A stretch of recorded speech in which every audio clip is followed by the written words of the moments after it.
Detroit, Kay? We certainly are, and the question is that enough? The Cowboys crowd is here as well. Is it enough to expect from the highest paid running back in the league with one of the highest paid offensive lines as well?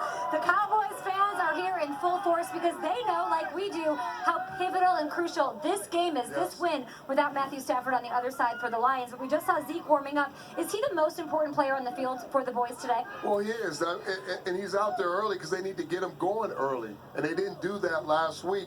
And when Mike Zimmer or any defensive coordinator or defensive-minded coach comes out and says, we're going to stop Zeke, we're going to stop the running game, you got to find different ways to win. And you can't force feed him at the end of the game because everybody knows that's where you're trying to go. So I said that to say that you got to get him going early. You got to have more balance. You can't try to force feed it at the last minute. And Zeke is crucial to this offense and the performance and the production because teams have to account for him. But you got to give it to him and keep it going. You can't just give it to him when everybody knows he's going to get the football. He should have no problems here running against this Lions defense that has been run on plenty all season long. You do have Amari Cooper there. You have Michael Gallup. You have Randall Cobb coming off a 100-yard game a week ago. So there are other options than Zeke. Last week against Minnesota, we have to talk about situational football and decision-making here. In this one against the Lions, don't lose against the Lions when you have New England and the Eagles on the docket. How did they do that last week? At the end of the game, they kept going to Zeke even though he was ineffective all game long. Yeah, and their coordinator Moore's taking a lot of heat because they did give Zeke the ball 3 times in a row.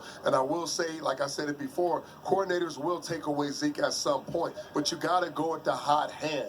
And it's situational football and it's game plan specific. If Minnesota was going to put all those resources to stop Ezekiel Elliott, that opened up things for Dak. He had almost 400 yards throwing the football, productive, moving the ball down the field. Why get away from that? Stick with it. If a team can't stop something, you got to continue to give it to them until they stop it. So I will say, when you get to a certain point, you can't force feed it, but you also got to know when to use it and when not to. Use the hot hand. You know how hot my hands are? I have about 19 hand warmers in these mittens over here.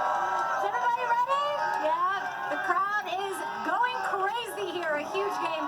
The Lions welcoming the Cowboys to town. Another big one in Indianapolis, Jacksonville, taking on the Colts. And we've got our very own Stacey Dale standing by with Coach Frank Reich.